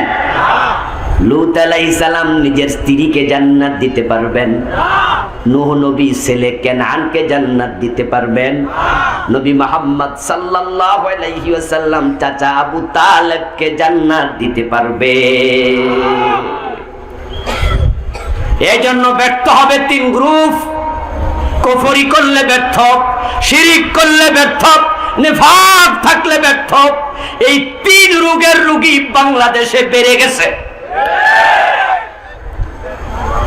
হাজার হাজার নামাজি কুফরি করে ঈমান হারায়া বসে আছে, হাজার হাজার নামাজি শিরিক করছে। মসজিদে গিয়ে জুমার দিন নামাজ পড়ে, আবার দরবারে গিয়ে পীরের পায়ে সেজদা করে, এমন নামাজিও আছে না নাই? ইবাদতের মালিক কে? সেজদা পাবে শুধু কে? এখন যে কাজের মালিক, যে সিফাতের মালিক, যে কুদরতের মালিক, যে হুকুমের মালিক, যার মালিক আল্লাহ একা, তাতে অন্যকে শামিল করার নামই হলো শিরক। বিয়ের পরে প্রথম 5-7 বছর আল্লাহর কাছে চায়, 5-7 বছর পরে অস্থির, দেয় না তো আল্লাহ। এখন কই খালতো ভাই শাস্তো ভাই কয় ভারত চলে যা, কেউ ফিরে না খালি হাতে, খাজারে তোর দরবারে। পীর সাহেবের কাছে গিয়ে ছেলে মেয়ে চায়, এমন লোক বাংলাদেশে আছে না নাই? আজমির শরীফে যায় কয় খাজা বাবা ছেলে দাও। বড় পরিতাপ, বড় পরিতাপ, এমন মুশরিক বক্তাও বাংলাদেশে আছে। আগে তো ভাবতাম এগুলো জাহেলরা কয়, কয়দিন আগে দেখি একজন আলেমেও কইছে। তাও একা নয়, হাজার হাজার শ্রোতাকে নিয়ে বলেছে, আল্লাহর ধন রাসূলকে দিয়া আল্লাহ গেছে গায়েব হইয়া। রাসূলের ধন খাজা লইয়া শুইয়া আছে আজমিরে, কেউ ফিরে না খালি হাতে, খাজারে তোর দরবারে। জোশ দিয়া কইতাছে আস্তাগফিরুল্লাহ, আস্তাগফিরুল্লাহ। নামাজে দাঁড়ায় প্রতিদিন আমরা বলি ইয়াকা নাবুদু ইয়াকা নাস্তাঈন, আমি তোমার শুধু গোলামি করি, শুধু তোমার কাছে প্রার্থনা করি, ঠিক কি না? নবী মুহাম্মদ বলেন ইজা সালতা ফাসআলিল্লাহ ইজা ইসতাআনতা ফাসতাঈন বিল্লাহ, যখন সাহায্য চাইবা শুধু আল্লাহর কাছে চাইবা, আল্লাহ ছাড়া দেয়ার ক্ষমতা কারো নাই। ইব্রাহিম নবীর বয়স 86, সন্তান হয় না, দাড়ি চুল পেকে গেছে, ওই বুড়া বয়সে চাইছে কার কাছে? রব্বি হাবলি মিনাস সালিহিন। ইব্রাহিম আলাইহিস সালাম বলে আল্লাহ আমার একটা নেক সন্তান দাও। আর তুমি কিনা বলতেছো খাজা বাবার দরবারে কেউ ফিরে না খালি হাতে। এই বিশ্বাস যার থাকবে তার ঈমান থাকবে না। প্রকাশ্য শিরক। আল্লাহর ধন রাসূল রে দিয়া আল্লাহ গেছে গায়েব হইয়া, এই কথাটা কুফর। কোরআনের সরাসরি উল্টা। কোরআনে আল্লাহ তাআলা বলেন কুল, হে নবী আপনি বলি দিন, লা কুলু লাকুম, আমি তোমাদের বলি না, ইনদি খাজাইনুল্লাহ, আমার কাছে আল্লাহর ভান্ডার আছে, আমি এ কথা বলি না। ওয়ালা আলামুল গায়বা, আমি গায়েব জানি না। ওয়ালা আকুলু ইন্নী মালাক, আমি এটা বলি না আমি ফেরেশতা। আল্লাহ বলে হে নবী আপনি বলে দিন আমার কাছে আল্লাহর ভান্ডার নাই। আর হে কয় কিনা আল্লাহ নাকি ধন দিয়া নবীরে গায়েব হইয়া গেছে। তারপরে আবার নবী তার ধন খাজা বাবারে দিছে, আবু বকর রেও দিল না, ওমর রেও, ঠিক না? আবু বকর রাসূলের 1 নম্বর সাহাবী, ঠিক না? সাহেবুল গর, ওই গুহার সঙ্গী। রাসূলুল্লাহ সাল্লাল্লাহু আলাইহি ওয়াসাল্লাম বিশ্ব নবী মুহাম্মদ আবু বকরের একটা হাত ডান বগলের নিচে নিলেন, হযরত ওমরের একটা হাত বাম বগলের নিচে নিলেন। তারপরে রাস্তার মাঝে এইভাবে হাঁটতেছেন আর বলতেছেন আমরা এইভাবে কবর থেকে উঠবো, এভাবে জান্নাতে যাব।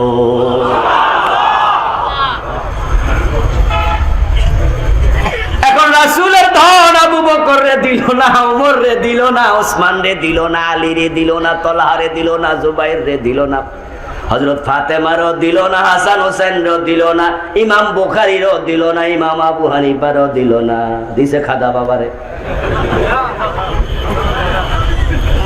আলেমের মুখ দিয়ে কি বের হচ্ছে? এগুলো আলেম না, এগুলো জাহেল। তাদের কথায় মানুষ শিরিক মুশরিক হচ্ছে, ঠিক কি না? সাবধান সাবধান, খুব সতর্ক। আমার বন্ধু, ওই ভাইটির সাথে আমাদের ব্যক্তিগত কোনো ঝগড়া আছে?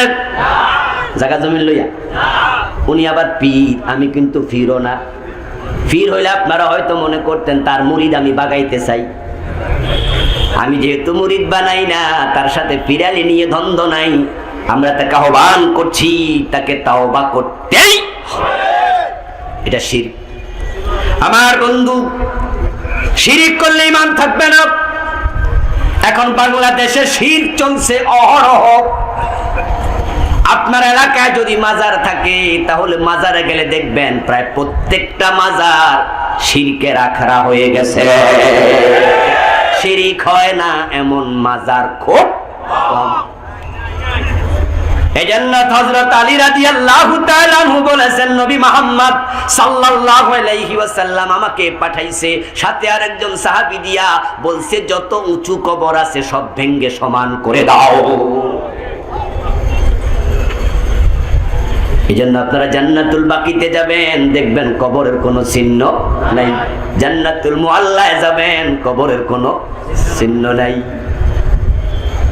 শুধুমাত্র কিছু পাথর মাথার পাশে দিয়ে রাখে, কিন্তু উঁচু কবর পাওয়া যায় না। কবর সমান থাকবে। কবর যখন কবর থাকে তখন শিরিক থাকে না। কবর যখন মাজার হয় তখনই শিরিক শুরু হয়ে যায়।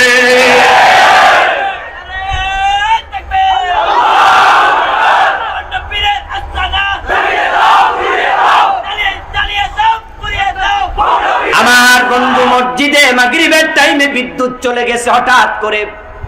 সভাপতি সাহেব কয়, ইমাম সাহেব হুজুর মোমবাতি লাগান। ইমাম সাহেব কয়, খাদেম সাহেব কই, মুয়াজ্জিন সাহেব কই? খাদেম সাহেব ঘুরাঘুরি করে 2.5 মিনিট পরে কয়, হুজুর মোমবাতি তো। এখন মোবাইলের বাতি লাগাইয়া নামাজ পড়ো, না হয় অন্ধকারে পড়ো। মসজিদে মোমবাতি পাওয়া যায় না। আর মাজারে গিয়ে দেখেন দিনের বেলায়ও মোমবাতি জ্বলছে। ওখানে মোমবাতির স্তূপ হইয়া গেছে। এগুলো ফেরেশতা দিয়া গেছে, ঠিক না?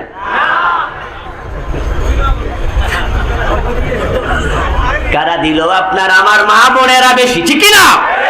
মহিলারা বেশি দেয়, পুরুষরাও দেয়। মোমবাতি দেয়, টাকা দেয়, খাজার নামে মানত করে, শিরনি দেয়, গরু ছাগল পর্যন্ত দিয়ে দেয়। মানত একটা ইবাদতের নাম। মানত প্রসঙ্গে কোরআনে আয়াত আছে, ইবাদত শুধু আল্লাহর হবে। তাই কোনো মাজার, কোনো দরবারে মানত করলে শিরিক হয়ে যাবে। মুরগির ঠ্যাং ভেঙে গেছে, মহিলা বলে রাখছে, আল্লাহ ঠ্যাংটা যদি ভালো করে দাও, খাজা বাবা ল্যাংটা বাবার দরবারে 3টা মোমবাতি। এই দেশে শিরকের আজকে ভয়াবহ বন্যা চলছে। এ বিষয়ে আমি একটি বই লিখেছি, 29টা শিরিক লিখছি। একটা করলে ঈমান শেষ। ছেলে যাবে মালয়েশিয়ায়, মা কয়, বাজান পাসপোর্টটা দিস না, আগে একটু ঢাকা থেকে ঘুরিয়ায়। ভিসা লাগবে কিনা আগে জান না, শিওর হইয়া পাসপোর্ট জমা দে। কারণ পাসপোর্ট দিলি, টাকা দিলি, ভিসা লাগলো না, ফিরাইয়াও পাইবি না টাকা। বেটা বেশি সুবিধা না। ছেলে বলে, মা ভিসা লাগবে কিনা জানবো কেমনে? মা কইয়া দে, কেন রে বাবু? টেলিভিশনে দেখছি বাবা লিটন দেওয়ান বসে আছে বসুন্ধরা শপিং মলে, অতীত ভবিষ্যৎ ভূতপূর্ব সব কিছু জানে। হাতের রেখা দেখায়া ভবিষ্যৎ জানতে চায় এমন মুসলমানের সন্তান আছে না নাই? অথচ ভবিষ্যতের এলেমের মালিক কে? আল্লাহ ছাড়া 1 সেকেন্ড পরে কি হবে দুনিয়ার কেউ জানে না। لا تعلم نفس ماذا تكسب غدا ولا يدري بأي أرض تموت। কোন মানুষ জানে না সে কোথায় মরবে, কোন মানুষ জানে না কালকে কি খাবে, কোন মানুষ জানে না কিয়ামত কবে হবে, কোন মানুষ জানে না বৃষ্টি কবে নাজিল হবে। কোন মানুষ জানে না পেটের সন্তান সৎ না অসৎ হবে। ভবিষ্যতের ইলমের মালিক একমাত্র কে? তুমি লিটন দেওয়ানের কাছে যাই হাত দেখাইছো, সে কইছে ভিসা লাগবো, বিশ্বাস করেছো? লাগবে না, বিশ্বাস করেছো। সাথে সাথে ইমানটা বসুন্ধরা রাখাইছো। গত 4-5 বছরে বসুন্ধরা শপিং মলে আগুন লাগছে 3-4 বার। ও মিয়া মানুষের খবর দেয়, নিজের মার্কেটের খবরই জানে না। গলার মাঝে পয়তা ঝুলাইয়া নাবির নিচে দুটি কাপড় পরে মোটা পেটওয়ালা ঠাকুর মশাই হেঁটে যায় ঝুলি লইয়া। আর আপনি কোন ঠাকুর সাহেব, আমার হাত দেখেন কি খবর? ঠাকুর সাহেব আঙ্গুলের মাথায় দইরা কয়, সামনের মাসে ফাড়া আছে। এমন আছে না নেই? তাহলে কি করতে হবে? 1111 টাকা দেও, ফাড়া কাটটা দিমু। বিশ্বাস করেছেন, ইমান সাথে সাথে শেষ। কারণ 1 মিনিট পরে কি হবে জানে কে? ইলমে গায়েবের মালিক আল্লাহ, আল্লাহ ছাড়া কেউ গায়েব জানে না। যদি ঠাকুর এই জাতীয় কথা বলে টাকা দিও না, পারলে একটা থাপ্পড় মারে দিও। রাগ করলে মাফ চাইও, বয়স বেশি হইলে মুরব্বি থাপ্পড় দিতাম না। দেয়ার কারণ আপনি আমার 1 মাস পরের ফাড়া কাটতে পারেন, নিজেরটা কাটলেন না। এই থাপ্পড়ের ফাড়া কাইটাইলে তো থাপ্পড় খাওয়া লাগতো, তো দোষ আমার নামনের। আসলে বাস্তবতাহীন এগুলো সব বড় মাপের সিটিং, ঠিক কি না? আফসারি ভাই কি কইছে? তুই সিটিং। এই সিটিংদের হালে পড়ে তাদের পালে হাওয়া লাগায় ঈমান হারা হওয়া যাবে না। এখন কিছু আলেম পর্যন্ত শিরিক করছে। ওলিরা গায়েব জানে, নবী মুহাম্মদ গায়েব জানে, এমন বিশ্বাস রাখে এমন কিছু আলেম আছে না নাই? রাসূল নাকি গায়েবের মালিক, গায়েবী খবর দেনে ওয়ালা, আল্লাহ কা হাবিব নবীজি, আল্লাহ আল্লাহ আল্লাহু লা ইলাহা ইল্লাহু। তো গায়েবী খবর দেনে ওয়ালা আল্লাহ কা হাবিব নবীজি। আস্তাগফিরুল্লাহ। কয় কি? মেরাজ থেকে নবী মুহাম্মদ ফিরে আসলেন, হাতিমে দাঁড়ায়া মেরাজের কাহিনী বললেন। মুতিম ইবনে আদি প্রশ্ন করলো, বাতিজা মুহাম্মদ ইবনে আব্দুল্লাহ সাল্লাল্লাহু আলাইহি ওয়াসাল্লাম, তুমি যদি গত রাতে মসজিদ আকসায় যেয়ে থাকো, তাহলে বলো তো মসজিদ আকসার দরজা জানালা কয়টা? সেই মুসলিমে এসেছে, প্রশ্নকারী মুতিম ইবনে আদি নবী মুহাম্মদ বলেন, সাআলুনি আন আশিয়া লাম আসবুত আলাইহি ফাকারিতু কারবাতান মা লাম আকরুব মিসলাহু আত্তু। আল্লাহ হাবিব বলেন, প্রশ্নের সাথে সাথে আমি এমন বিপদে পড়লাম, এই জাতীয় বিপদে আমি জীবনে কখনো আর পড়ি নাই। লাম আকরুব মিসলাহু আত্তু, কারণ আমি তো মসজিদে আকসায় গেছি, কিন্তু দরজা জানালা তো গনি নাই। আমি তো আর দরজা জানালা গনতে যাই নাই। ওই 2 নম্বর মুতিম ইবনে আদি এমন প্রশ্ন করেছে, সে জানে এই প্রশ্নের জবাব দিতে পারবে না। যেমন আমাদের সভাপতি সাহেব বুড়া মানুষ, কিন্তু আমাদের আফন ভাই তো ইয়াং মানুষ। কালকে যদি উনি গল্প করে ফেনী বাজারে, কালকে আমি মাহফিলে প্রধান অতিথি ছিলাম, উনার দোস্ত উনারে কয়, থাকলে কত প্যান্ডেলে বাতি কয়টা ছিল কইতে পারো? উনি কি বাতি গুনতে আইছে? এটা কি প্রশ্ন হলো? মুতিম ইবনে আদি বড় হারামি, সে জানে এমন প্রশ্ন করমু জবাব দিতে।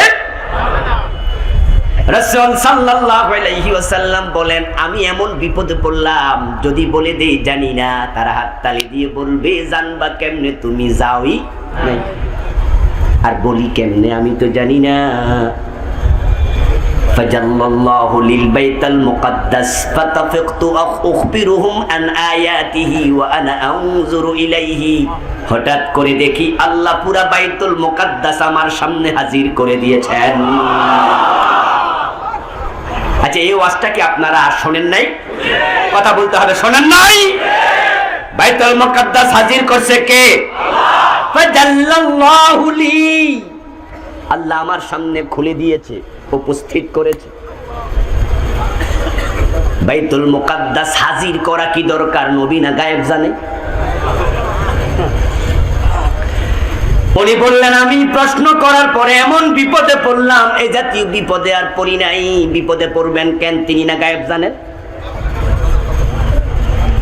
বিশ্ব নবীর কাছে যখন কাফেররা আজে বাজে প্রশ্ন নিয়ে আসতো নবীকে ঠেকানোর জন্য, যেগুলোর উত্তর রাসূল জানতেন সাথে সাথে বলে দিতেন, যেগুলোর উত্তর জানতেন না ওহির জন্য অপেক্ষা করতেন না, বানায়া বলতেন। আমার ভাইরা কথা বলেন না, বলেন না। রাসূল বানায়া বলতেন, গোজামিল দিতেন, কি করতেন? তো গায়েব জানলে অপেক্ষা কি দরকার? আর রাসূল সাল্লাল্লাহু আলাইহি সাল্লাম যদি গায়েব জানতেন, ওহী নাজিল হওয়ার তো প্রয়োজন ছিল না। আসলে গায়েবের মালিক কে? এখন শিরকে লিপ্ত হয় মানুষ হাসতে হাসতে। রাসূলকে ভালোবাসা ঈমানের অনিবার্য দাবি। রাসূলকে ভালো না বাসলে মুমিন হওয়া যাবে না। ভালোবাসতে হবে ছেলের চেয়ে, মেয়ের চেয়ে, স্ত্রীর চেয়ে, মা বাবার চেয়েও বেশি। কোরআনে আছে জীবনের চেয়েও বেশি। আন-নাবিয়্যু আওলা বিল মুমিনিনা মিন আনফুসিহিম। মুমিনদের কাছে নবীর ভালোবাসা তার জীবনের চেয়েও বেশি বলেছেন কে? কিন্তু কিছু লোক রাসূলকে ভালোবাসতে গিয়ে ঈমান হারাচ্ছে। রাসূল সাল্লাল্লাহু আলাইহি ওয়াসাল্লামকে ভালোবাসা দেখাতে গিয়া খ্রিস্টানদের মতো হয়ে যাচ্ছে। খ্রিস্টানরা ঈসা নবীকে ভালোবাসতে যাইয়া আল্লাহর ছেলে বানাইছে, ঈমান হারা হয়ে গেছে, ঠিক কি না? ঈসা নবী মায়ের কোলে কয়, আমি আল্লাহর গোলাম, আমি আল্লাহর বান্দা, ইন্নী আব্দুল্লাহ আতানিয়াল কিতাবা ওয়া জাআলানি নবিয়্যা। আমি আল্লাহর বান্দা, আমি আল্লাহর গোলাম। খ্রিস্টানরা কয়, না, গোলাম কইলে কেমন কেমন লাগে, বরং তুমি আল্লাহর ছেলে। সম্মান বাড়াইতে যাইয়া ঈমানটা আছে না গেছে? তো রাসূল সাল্লাল্লাহু আলাইহি ওয়াসাল্লামকে ভালোবাসা বেশি দিতে যাইয়া আল্লাহ বানায়া ছাড়তেছে। আজকেও এক ব্যক্তি ফোন দিলেন চট্টগ্রাম থেকে, বললেন তার মসজিদের ইমাম গত জুমাতে আলোচনা করছে মুহাম্মদ খোদা নিহি আগর খোদা সে জুদা বি নিহি। উনি আজকে বিকালে প্রশ্ন করে জানলেন এই ইমামের পিছনে নামাজ পড়া জায়েজ হবে কিনা। শব্দটা হলো মুহাম্মদ খোদা নয়, খোদা থেকে আলাদাও নয়। আস্তাগফিরুল্লাহ। আল্লাহ হলেন খালেক, নবী মুহাম্মদ মাখলুক। খালেক এবং মাখলুক এক হতে পারে না। ওয়ালাম ইয়াকুল্লাহু কুফুয়ান আহাদ। এটাই তো ঈমান। রাসূলকে মানুষ পর্যন্ত মানতে রাজি না। মানুষ না, উনি মানুষ না, জিন কয় না, ফেরেশতা কয় না, মানুষ কয় না, কি কয় কিও না। আবেগ বাইরে গেছে। এজন্য তারা কবিতা বানাইছে, মানুষেরই রূপ ধরিয়ে নবী এলেন ভবেতে, কুল্লু আলম লুটে পড়ে তাহার চরণ তলেতে। নাউজুবিল্লাহ বলেন। আস্তাগফিরুল্লাহ। শব্দ দেখেন, প্রতিটা শব্দ শিরক। ঈমান থাকবে না, ব্যর্থ হবে লোকগুলো। তিনি মানবের রূপ ধরে এসেছেন, তাহলে তিনি কে? কে তিনি? কুল্লু আলম লুটে পড়ে তাহার চরণ তলেতে। কয় কি? আমরা কি রাসূলের চরণে লুটে পড়ি? আমরা সিজদা কাকে দেই? কথা বলতে হবে কাকে? আল্লাহ নবী নিজে সিজদা দিতেন কাকে? তো রাসূলের চরণে আমরা লুটে পড়ি, তোদের কইল কে? এখন তারা বলে না, আমরা রাসূলের চরণে লুটে পড়ার কথা কই না, তিনি তো রূপ ধরে আইছে, তাহলে তিনি কে? এবার বলে আহমদের মিমের পর্দা তুলে দে রে মন, দেখবি সেটাই বসত করে আহাদ নিরঞ্জন। আহমদ থেকে মিম তুলে যাও, আহমদ আহাদ হয়ে যায়। আকাশে যিনি খোদা, জমিনে তিনি মুহাম্মদ। আস্তাগফিরুল্লাহ। ঢাকার মতিঝিলে একটা পীর ছিল, কয়েকদিন আগে মারা গেছে। উনি তার আলোচনায় বলেছে, এই চেয়ারে তোমরা যাকে বসায় দেখতে পাচ্ছ, আর সেও সে বসে আছে। ইন্টারনেটে ঢুকলে আপনি এখনো তার আলোচনাটা পাবেন। উনি বলছে, ফাতেমারা আমি বিয়ে করছি। নাউজুবিল্লাহ। কয় মা ফাতেমা আবার বিয়ে করছে, মারে বিয়ে করছে। সীমা লঙ্ঘনকারী লোক আছে না নাই? তাদের পাল্লা করে ঈমান হারা হওয়া যাবে না। 29টা শিরিক আমি লিখেছি, বইটা আজকের স্টেজে পাবেন ইনশাআল্লাহ। অল্প কিছু 50-60টা আছে, নিয়ে যাবেন শেষ দিকে, পড়বেন, চিহ্নিত করবেন, নিজের জীবনে থাকলে আজকে তওবা করবেন। শিরকের সাথে কোন রকমের কম্প্রোমাইজ করা যাবে না। এরপরে কাফেরটা ব্যর্থ হবে। কুফরি যারা করে, কুফরি করার জন্য হিন্দু বৌদ্ধ খ্রিস্টান হওয়া দরকার নাই। কুফরি করার জন্য আল্লাহর কোরআনের একটা অক্ষর অস্বীকার করাই যথেষ্ট। আমাদের দেশে যারা কাদিয়ানি তারা কাফের। আমি শুরুতে বলেছি, কাদিয়ানি কি হিন্দু?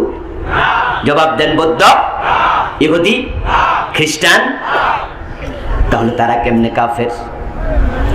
তাদের আজান কেমন জানেন? ঠিক আপনারটার মতোই, আল্লাহু আকবার, আল্লাহু আকবার, আশহাদু আল্লা ইলাহা ইল্লাল্লাহ, আশহাদু আন্না মুহাম্মাদুর রাসূলুল্লাহ।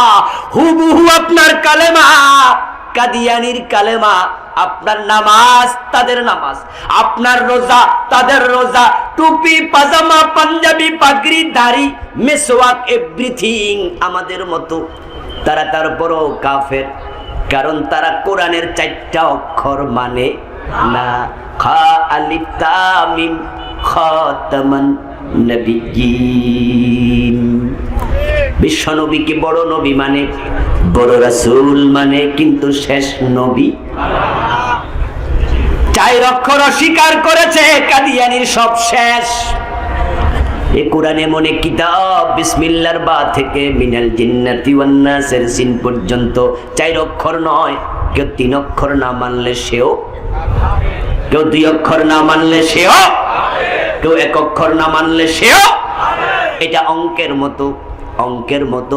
10 লাইনের অঙ্ক, 9 লাইন ঠিক করছো, 1 লাইন ভুল করছো, 10-এর মাঝে কত?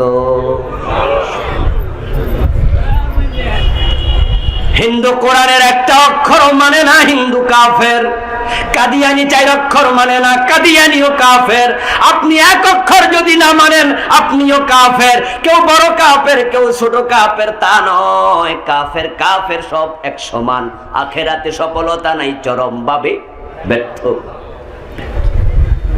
এখন আমাদের দেশে কোরআনের ডজন ডজন আয়াত মানে না এমন লোক নামাজ পড়ে, রোজা রাখে। যেমন একটা উদাহরণ দিলে বুঝবেন। আমি বলেছি সত্য তিতা লাগবে, কিন্তু ওই রোগীর মতো মেনে নিতে হবে, কল্যাণের চিন্তা মাথায় রেখে। আল্লাহ বলছেন, আলা লাহুল খালকু ওয়াল আমর। এখানে অক্ষর আছে 15টা, আলার মাঝে 3টা, লাহুর মাঝে 2টা, আল খালকুর মাঝে 5টা, ওয়াল আমরুর মাঝে 5টা, সমান সমান 15। কাদিয়ানি মানে না 4টা, ঈমান শেষ। এই 15টা যদি আপনি না মানেন, ঈমান আছে না গেছে? ঈমান গেলে আপনি সফল না ব্যর্থ? সফল হওয়ার জন্য এই আয়াতের উপরে ঈমান দরকার আছে না নাই? বাংলা অর্থ বললে বুঝবেন আপনি আদৌ মানেন কিনা। অন্তরের মালিক আল্লাহ, অন্তরে ঈমান আছে কিনা আমি জানবো না, কিন্তু আপনি বুঝবেন আপনার অবস্থা কি। বাংলা অর্থ হলো সাবধান, সৃষ্টি যার, আইন চলবে শুধুই তার। কে বলেছেন? সৃষ্টিকার। জোরে বলেন কার? আইন চলবে কার? চলছে তো। আল্লাহ বলে চোর ধরে হাত কাটো, ব্রিটিশরা বলছে চোর ধরে জেলে দাও। 90% মুসলমান আল্লাহটা মানতেছেন না, ব্রিটিশেরটা। তো ব্রিটিশের আইন মেনে আপনি সফল হবেন কেমনে? রাসূলুল্লাহ বলেছেন, আমার মেয়ে ফাতেমা চুরি করলে আমি ফাতেমার হাতটাও কাটবই। রাসূল আইন দিয়েছেন, মদ পান করলে 80 বেত লাগাও। এই আইন আছে না নাই? হযরত ওমর নিজের ছেলেটাকেও রেহাই দেন। মদ্যপানের অপরাধে প্রিয় পুত্রকে নিজ করে মেরেছ দুর্রা, মরেছ পুত্র তোমারই চোখের পরে। সম্মানিত ভাইয়েরা, কিছু লোক হাঁটতেছে, আপনারা দেখতে পাচ্ছেন। আমাকে বললে হতো, আমি ঘোষণা দিতাম যে তারা মাহফিল কমিটির লোক। 10, 20, 50, 100, 1000 যতটুকু পারেন গোপনে দিতে থাকেন। এর মাঝে আমরা আলোচনার দিকে আগাচ্ছি, সংক্ষেপে শেষ করব ইনশাআল্লাহ। আমার বন্ধু হযরত ওমর নিজের ছেলেকেও ছাড়ে নাই, 80 বেদ দিছে। এবার আপনাদের কাছে জানতে চাই, বাংলাদেশে মদখোর আছে না নাই? 50 বছরের বাংলাদেশে 80 বেদ দিছেন কয়দিন? মুসলমান, আল্লাহ কয় চোর ধরে হাত কাটো, কাটলেন না। ডাকাত ধরে শুলে দাও, দিলেন না। জেনা করলে পাথর মারো, মারলেন না। মদ খাইলে 80 বেত লাগাও, মাইল দিলেন না। এত আইন বাদ দিয়া মুমিন কেমনে থাকবেন? মুমিন থাকতে হলে আল্লাহর সব আইন মেনে নিতেই হবে। এটার নাম ঈমান। একটু বলুন তো, শয়তান মুমিন না কাফের? জোরে বলতে হবে, মুমিন না কাফের? সে এক সময় কি মুমিন ছিল না? ইবাদত করতে করতে ফেরেশতাদের সরদার হয়ে গেছে, ওস্তাদ হয়ে গেছে, নেতা হয়ে গেছে, মুআল্লিম হয়ে গেছে। কিন্তু আল্লাহর কয়টা আইন মানে নাই? মাত্র একটা, আদমরে সিজদা করো, করলো না, ঈমানটা শেষ। ফজরের টাইমে ঘুম থেকে ওঠে, নামাজে দাঁড়ায় আউযু বিল্লাহি মিনাশ শাইতানির রাজিম যখন পড়েন, ও আল্লাহ, অভিশপ্ত শয়তান থেকে তোমার কাছে আশ্রয় চাই। শয়তান পাশে দাঁড়ায়া কয়, আমার অভিশপ্ত কইল কে? আমি তো হইলাম সুই, তুই তো চালুনি। চালুনি চিনেন? গুড়িয়া করে কি দিয়া? ফেনি কি কয়? সালুন। সালুনের ছিদ্র আছে না নাই? কয়টা? সুইয়ের পিছনে কয়টা? সালুনে যদি সুইয়ের দোষ ধরে, সালুনি কি কই, সুই কি কইব? হার্ট ফেল করে মরে যাবে। শয়তান বলে, আমি একটা মানি না, আমি অভিশপ্ত, আমি কাফের। তুই ডজন ডজন বাদ দিয়া মুমিন থাকস কেমনে?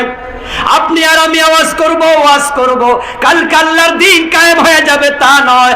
দিন কায়েম হলে হোক, না হলে নাই, কিন্তু আমরা ঈমান নিয়ে মরতে চাই। ঈমান নিয়ে মরতে হলে কোরআনের আইনের পক্ষে থাকতেই হবে। কথা বোঝেন? না হয় ব্যর্থ হবেন। 3 নাম্বার মুনাফিক যারা, তারা ব্যর্থ। নিফাক নিয়ে আলোচনা শুনতে হবে, ভিন্ন আলোচনা। মুনাফিকদের অবস্থান হবে জাহান্নামে, ফেরাউন নমরুদেরও নিচে। মুনাফিক তারা যাদের মুখে কালেমা আছে, অন্তরে কালেমা মানার চিন্তা নাই। মুখে বলে লা ইলাহা ইল্লাল্লাহ, আল্লাহ ছাড়া কাউকে মানি না, কিন্তু বাস্তবে তারা শুধু আল্লাহকেই মানে না। ভারতেরও মানে, আমেরিকারও মানে, ব্রিটিশেরও মানে, সবাই মানে, শুধু মানে না কাকে? আর মুখে বলছে আল্লাহ ছাড়া কারোরে মানি না। কি আশ্চর্য লোক! 4 নাম্বার ব্যর্থ লোক যে হারাম খায়, তার ইবাদত কবুল হওয়া বন্ধ। ঈমান থাকবে, কুফরি করলে ঈমান যাবে, শিরিক করলে যাবে, নেফাক করলে যাবে। হারাম খাইলে ঈমান যায় না, কিন্তু আমল কবুল হবে না। আল্লাহ ওজন করে দেখবেন, আমল নামা খালি দুজকে পাঠাইয়া দেবে। যে ব্যক্তি জাহান্নামী, সে সফল না ব্যর্থ? ঠিক আজকের মাহফিলে হারাম খায়, সুদ খায়, ঘুষ খায়, ওজনে কম দে, মালে বেজাল দে, পরের জমি দখল করে। বাবা মরে গেছে, বোনের জমিটা দেয় না, জালেম ভাই। বিয়ে করছে 10-15 বছর, বউয়ের মহারানা দেয় না, জালেম স্বামী। অন্যের হক নষ্টকারী আছে না নাই? সুদে টাকা লাগায়া তুমি জান্নাতের আশা করো কেমনে? রাসূলুল্লাহ বলেছেন, যে ব্যক্তি 1 টাকা সুদ খাবে, আশাদ্দু মিন 36 ওয়া 30 জিনাতান, তার আমলনামায় 36 বার জিনার গুনাহ লিখে দেয়া হবে। মান আকালা দিরহাম রিবা ওয়া হুয়া ইয়ালাম, আন্নাহু আশাদ্দু মিন 36 জিনা। প্রতি বছর যায় সুদের ব্যাংক বৃদ্ধি পায়। আগে সুদ আনার জন্য ব্যাংকে যাওয়া লাগতো, জায়গা জমিনের দলিল দেয়া লাগতো, এখন কিচ্ছু লাগে না, ব্যাংকের অফিসাররা বাড়িতে এসে হাজির হয়ে যায়, দোকানে দোকানে হাজির হয় যে টাকা নেন টাকা নেন। টাকা হাওলা চাইবেন নাই, সুদে চাইলে নিয়ে কুলাতে পারবেন না, আরো লাগবে আরো নেও। নিজেরটা ডান পকেটে, বোনেরটা বাম পকেটে, খালারটা নিচের পকেটে, 3 পকেট 5 পকেট থেকে টাকা লাগাচ্ছে। নিজে তো সুদ খায়, অন্যেরও সুদ আস্তে আস্তে করে খাওয়া। বলে আমার বোনে 2 লাখ দিছে, কইছে একটু বাড়াইয়া টারাইয়া দিতাম, নেন। ইমামের পিছনে প্রথম কাতারে দাঁড়ায়, এলাকায় সুদখোরের তালিকা করলে ওনার নামটা আবার প্রথমে পাওয়া যায়। 1 টাকা সুদ খেলে 36 বার জেনা হয়, 100 টাকা সুদ খেলে 3600 বার জেনা হয়, 1000 টাকা সুদ খেলে 36,000 বার জেনা হবে। কিসের জান্নাত তালাশ করছো দোস্ত? যে সমস্ত মেয়েরা আমাদের দেশে টাকার বিনিময়ে ইজ্জত বেচে তাদেরকে আমরা বলি পতিতা। ওই পতিতা নারী জাহান্নামের কি? সে মারা গেলে ইমাম জানাজার ইমামতি করতে রাজি হয় না, কই হের কিসের জানাজা, কুত্তার মতো খাদাই দেন। হের মাইয়া ফোলা বড় হলে কয় কি এর বিয়ে করা মুজারস, বাবার ঠিক নাই। অথচ এই নিকৃষ্ট পতিতাও তো তার জীবনে 36,000 বার জেনার বয়স পায় না। তো যারা এত ঘৃণা করলেন, থুতু দিলেন, সেও 36,000 বার জেনা করে নাই। আর আপনি মসজিদের সামনের কাতারে টুপি মাথার দিয়া খাড়াইছেন, 1000 টাকা সুদ খাবেন, অলরেডি 36,000 বার জেনা করে ফেলেছেন।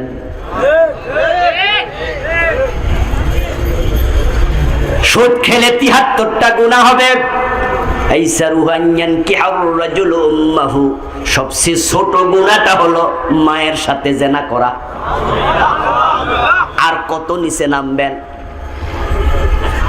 বাংলাদেশে যদি তালিকা করা হয় 10,000 পতিতা পাওয়া যায়, 10,000 20,000 পাওয়া যায়। নিজের ছেলের সাথে জেনা করে একটা পতিতা পাবেন না। খারাপ, কিন্তু এত খারাপ না। আর আপনি হাজি গাজি নামাজি সুদে টাকা লাগান, আপনার সবচেয়ে ছোট গুনাহটা হলো মায়ের সাথে জানা করছেন। এখন আপনারা আবার বলতে হবে আজকে কথা, সফল হতে হলে, জান্নাত পেতে হলে সুদ ছাড়া দরকার আছে না নাই?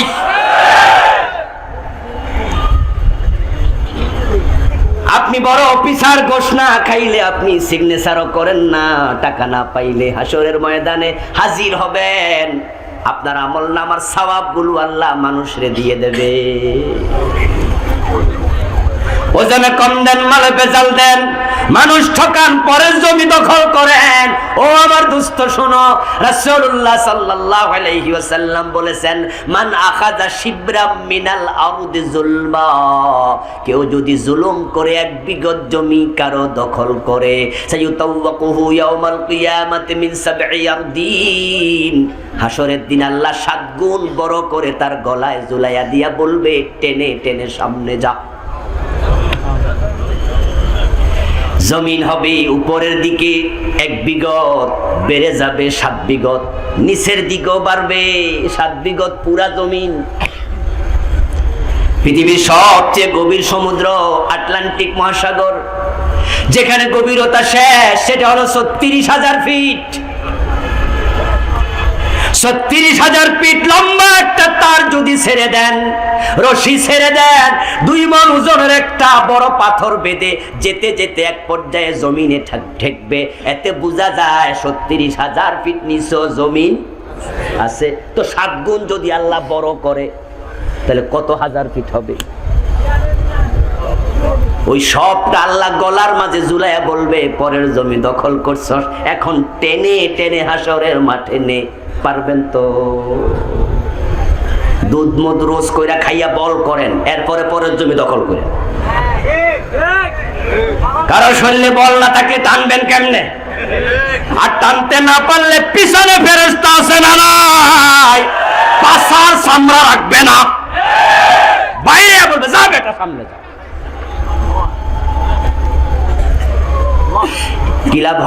কি লাভ হবে জমি দখল করে? এমন জায়গায় মৃত্যু হতেই পারে, তোমার লাশটাও পাওয়া যাবে না। বিঘা বিঘা জমির মালিক, কপালে কবরের মাটিটাও নাই, এমনও আছে না না?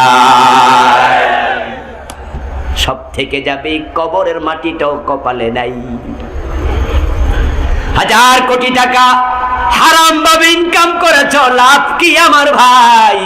আজকে চোখ বন্ধ হোক, তোমার টাকা ব্যাংকে থেকে যাবে, তোমার হাতের ঘড়ি, পায়ের জুতা, মাথার টুপি, পকেটের মানি ব্যাগ সব আপনজনেরা টেনে টেনে খুলে তোমার পরনের প্যান্টটাও খুলে ল্যাংটা বানায় আছে।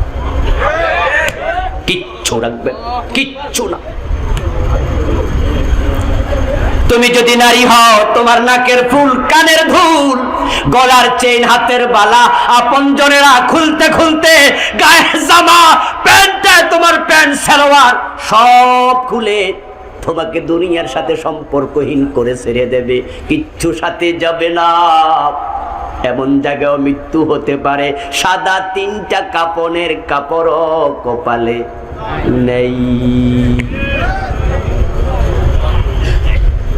চায়না থেকে মালয়েশিয়া যাওয়ার পথে 296 জন যাত্রী নিয়ে বিমান নিখোঁজ হয়েছে, মনে আছে না? 1-1.5 সপ্তাহ ব্রেকিং নিউজ, পরে মানুষ ভুলে গেছে। ওই বিমানটা হয়তো কিয়ামত পর্যন্ত খুঁজে আর পাবে না। যান্ত্রিক গোলযোগের কারণে ভারত মহাসাগরের উপরে বিমানটা যদি ক্রাশ করে পড়ে যায়, একটা দিঘিতে কোনো ছোট্ট মেয়ে সাঁতার কাটতে গিয়া নাকফুল হারাইয়া বাড়িতে এসে যদি কয় মা আমি দিঘিতে নাকফুল হারাইছি, মা বাবা যেমন খুঁজে পাবে না, ভারত মহাসাগরে একটা বিমান খুঁজে পাওয়া এসে আরো কঠিন। কিন্তু আপনাদের কাছে জানতে চাই, কোটি কোটি টাকার মালিক এমন 2-4 জন সে বিমানে আছে না নাই? কপালে কবরের মাটিটাও নাই, কাফনের কাপড়টাও নাই।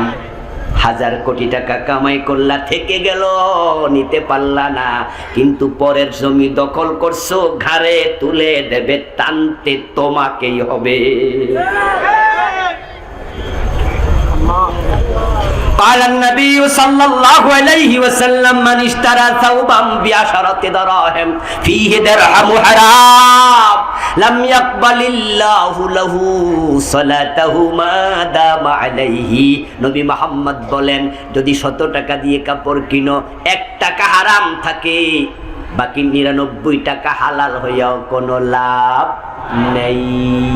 দুধ আছে 1 কেজি, প্রস্রাব পড়ছে 1 ফোঁটা, ওই 1 ফোঁটাই 1 কেজিকে শেষ করে দিয়েছে। তুমি যদি 1 টাকা হারাম থাকে তোমার কাপড়ে, তোমার এই কাপড় পরে যতই নামাজ পড়ো, 1 রাকাত কবুল হবে না।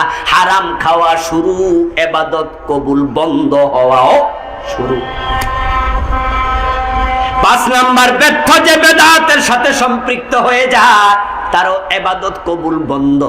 আমাদের দেশে বেদাত আছে না নাই? আল বিদআতু হিয়াল ইবাদাতুল মুহদাসা মা লাম তাকুন ফি জামানিন নবী ওয়া আসহাবি। বেদাত হলো নবী মুহাম্মদ সাল্লাল্লাহু আলাইহি ওয়াসাল্লাম এবং সাহাবারা ইবাদত মনে করে যেটা করে নাই, সেটাকে ইবাদত মনে করে আমল করার নামই বেদাত। একটি বই লিখেছি এই প্রসঙ্গে, বাংলাদেশে চলমান 38টা লেখছি, পরে আপনি অবাক হবেন, কয় কি রে, আমিও তো বেদাতের সাথে আছি। যদি ধরা পড়ে আপনি বেদাতি, আজকে তাওবা করতে হবে। যদি ধরা পড়ে আপনি হারাম খান, আজকে তাওবা করে বাড়ি যাবেন। যদি শিরিক থাকে, কুফর থাকে, নেফাক থাকে, আপনাকে তা থেকে মুক্ত হতেই হবে। এগুলো নিয়ে মারা গেলে সফলতা কপালে নাই। একদিনের মাহফিলে সব ব্যাখ্যা করা যাবে না। আপনার নিজ দায়িত্বে এগুলো জেনে নেবেন। এই 5টা তালিকা করবেন, তারপর ইন্টারনেটে ঢুকবেন, ইউটিউবে ঢুকবেন, বেদাত নিয়ে আলোচনা শুনবেন, শিরক নিয়ে আলোচনা শুনবেন, নেফাক নিয়ে আলোচনা শুনবেন, কুফর নিয়ে শুনবেন, এরপর এগুলো যা আছে ঠিক না 5টা শুনবেন, বিস্তারিত জানবেন। একটা থাকবে তাওবা করবেন। যদি তাওবা না করেন আপনি ব্যর্থদের তালিকায় থাকবেন। হাসরের দিন আল্লাহ আমারে আবার পাঠাও, এই দরখাস্ত কবুল হবে না। সম্মানিত ভাইয়েরা, আল্লাহ তাআলা মানবিক এ দুর্বল